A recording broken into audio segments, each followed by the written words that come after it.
Bueno, esta noche tenemos en On Fire a Nayara Malnero, licenciada en Psicología con un máster en Sexología y creadora del proyecto Experimentando, un videoblog en el que la sexualidad deja de ser tabú. Actualmente cursa un grado en Pedagogía y un máster en Sexología Clínica y Terapia de Pareja. Hoy está aquí con nosotros para hablar sobre las parafilias. Buenas noches, Nayara. Buenas noches. Pregunta obligada para entender un poco de lo que vamos a hablar. ¿Qué es una parafilia? Bueno, la parafilia se define como toda esa activación sexual, ya sea por fantasías, por deseos o por conductas, que son un poco como fuera de lo normal, ¿no? Por cosas más especiales, como que no todo el mundo siente deseo por lo mismo, ¿no? Tenemos que diferenciarlo de lo que se llaman minorías eróticas, que es como aquello que tendría toda la población, ¿no? Gustos especiales, cada persona es diferente.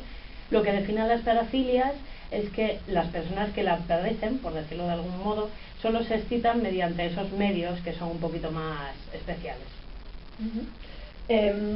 Bueno, todos tenemos, como has dicho, nuestros propios gustos o preferencias a la hora de excitarnos, de darnos placer o de mantener una relación con otra persona, pero ¿cuáles son realmente los factores que hacen que sea considerado parafilia? ¿Cómo podemos saber qué es una parafilia si nosotros la padecemos, por ejemplo? Vale, la parafilia se define más o menos como un problema, ¿no? Es cuando, si solo nos excitamos mediante ese medio, que no siempre podemos conseguir en todas las situaciones sociales, y no nos excitamos de forma normal, como podría decirse, pues existe una limitación a nivel sexual. Por supuesto, todo lo que sean relaciones sexuales a nivel ya sea de cortejo, de acceso a las relaciones sexuales en sí mismas, se va a ver limitado, porque el placer de la persona, la excitación, es reducida en situaciones que el resto de la población estaría mucho más cómoda, ¿no? O sea que entonces podemos considerarlas como una enfermedad. Sí, a los sexólogos no nos gusta mucho hablar de la palabra enfermedad, pero sí supone un problema, porque ahí la interacción social con las personas se limita, a nivel laboral puede haber problemas, sobre todo con la pareja, suele haber muchos problemas, disfunciones sexuales añadidas, y en general es problemática. Bueno, como se puede entender que hay muchos tipos de parafilias, porque evidentemente para cada persona pues prácticamente puede haber una, dependiendo de sus gustos, ¿no? Pero ¿hay una clasificación general? Bueno, los sexólogos, los médicos, los psicólogos utilizamos lo que se llama el DSM, que es un manual que nos habla de los distintos trastornos mentales que existen, ¿no? Hay un poco de controversia por si incluir las parafilias o no en ellos, pero habla principalmente de unos tipos que es más o menos los que todo el mundo conoce. Por ejemplo, el fetichismo, que es la atracción por determinados objetos que son inanimados, el exhibicionismo, el voyerismo, que es observar a personas que no saben que les estás observando, bien desnudas o mientras practican relaciones sexuales, también lo que es la pedofilia y un montón de ellos, ¿no?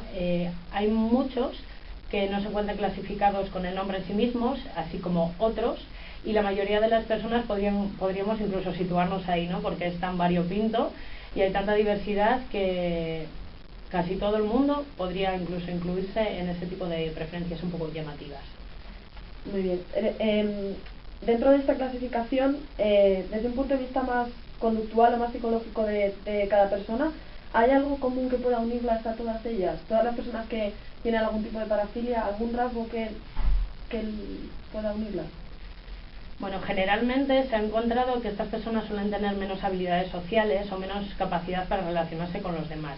Entonces, como su acceso a las relaciones sexuales está más limitado, es normal que lo compensen con otras conductas alternativas, por decirlo así, ¿no? Por ejemplo, un exhibicionista que se muestra delante de alguien que no lo espera, se siente en cierta medida como poderoso, ¿no? Te he sorprendido, te he asustado. Eso refuerza mi autoestima, porque como yo no me siento preparado para excitar a alguien o para motivar a alguien en otros contextos más normales, pues me siento poderoso, refuerzo mi autoestima, que no veo reforzada por otro tipo de relaciones más ordinarias. O sea, entonces, por ejemplo, nosotros cuando somos niños o nos estamos desarrollando, nos convertimos en adolescentes, se supone que nos estamos formando psicológicamente, tanto físicamente, ¿no? Se supone que luego nos convertimos en la persona, en el adulto, el día de mañana. Entonces, tú dices que estos comportamientos podrían tener algo que ver con experiencias pasadas o nuestra forma de relacionarnos, como has dicho antes. Hombre, sí es cierto que nuestra sexualidad adulta no tiene mucho que ver con la de la infancia. Pero sí es verdad que nuestros patrones conductuales, es decir, cómo nos comportamos, cómo reaccionamos ante las situaciones, como puede ser el excitarme ante determinadas cosas, sí tiene unas pautas que se pueden fundamentar en la infancia. Por ejemplo, un voyerista que le atrae el observar a personas desnudas. A lo mejor desde la infancia siempre le gustaba observar, cotillear por la ventana, a lo mejor algún día se encontró con una vecina despistada desnuda por casa, no, eso le sorprendió, le excitó y voy a repetirlo otra vez. Y se produce lo que se llama un reforzamiento positivo, ¿no? Como esto me refuerza, me gusta, sigo haciéndolo. Y en la forma adulta, como lo he hecho tantas veces, no he aprendido a hacerlo de otra manera, esta es la forma en la que me excito. ¿Y hay parafilias ligadas al género, diferentes en mujeres y hombres? Sí, totalmente. La mayoría de las personas parafílicas son hombres. Las mujeres son una minoría, pero minoría absoluta.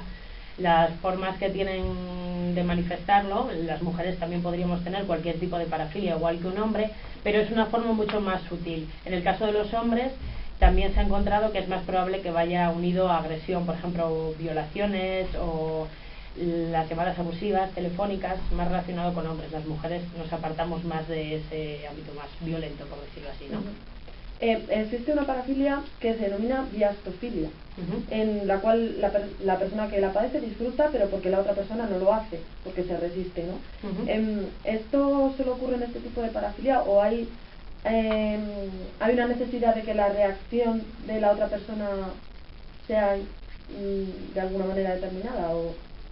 No necesariamente, siempre por supuesto se busca una reacción en la otra persona, pero depende del tipo de parafilia. Como te decía antes, el que yo tenga el control sobre la situación o que produzca un efecto en ti va a reforzar mi autoestima, ¿no?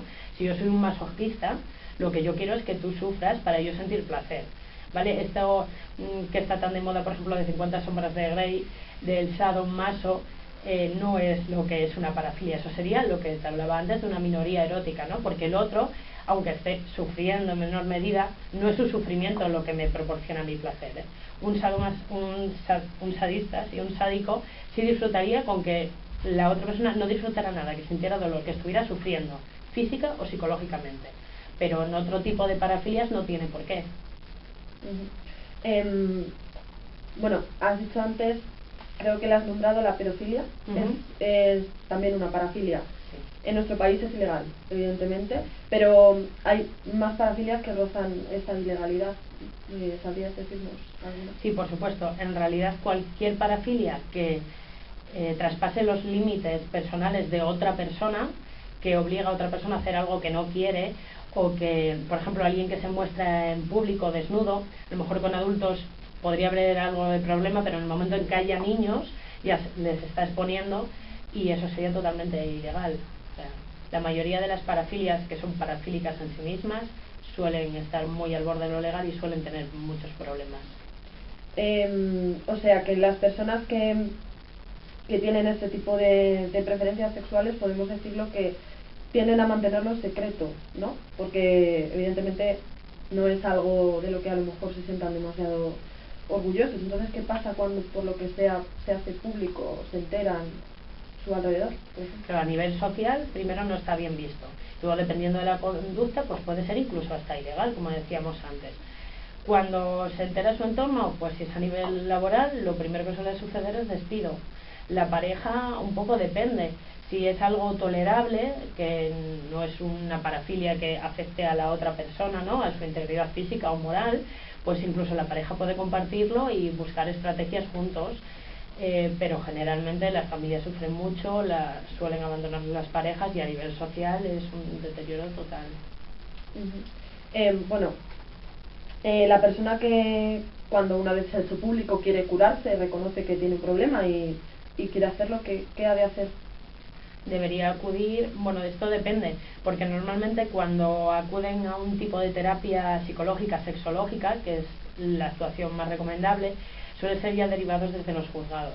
Pero si es por decisión propia, que ojalá fuera así, ¿no?, que todo el mundo se diera cuenta de que a lo mejor tiene un problema, pues es la alternativa más viable y la que mejores resultados está dando.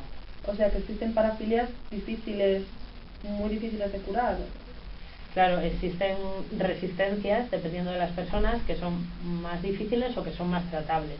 Esto también depende de si utilizo mi conducta parafílica desde siempre y en todos los contextos, o que si solo lo utilizo, por ejemplo, cuando en situaciones de estrés o en que mi vida me va un poco mal, estoy mal en mi relación de pareja, entonces opto por este tipo de conductas. No es lo mismo. Hay personas con más habilidades sociales que consiguen casarse, tener hijos y una vida súper plena a nivel social, y otras personas que se ven limitadas siempre por ese tipo de conducta.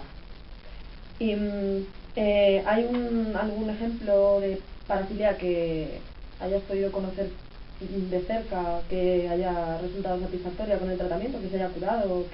Bueno, yo no trabajo este tipo de temas en clínica, entonces personalmente no lo he visto, pero por supuesto estudiándolo sí he visto casos, me han mostrado muchos casos de todo tipo, voyeristas, exhibicionistas. Sí es cierto que, por ejemplo, los pedofílicos depende un poquito de ese grado que te decía, si es una dependencia absoluta o si tienen otro tipo de vida sexual. Sí he visto muchos casos, sí es posible curarlo, por decirlo de alguna manera, aunque no me gusta mucho esa palabra, pero bueno, necesita mucho trabajo. Bueno, pues muchas gracias por tu presencia en nuestro programa, Nayara, psicóloga y sexóloga, creadora de Sexperimentando. Ha sido un verdadero placer, muchas gracias. Igualmente.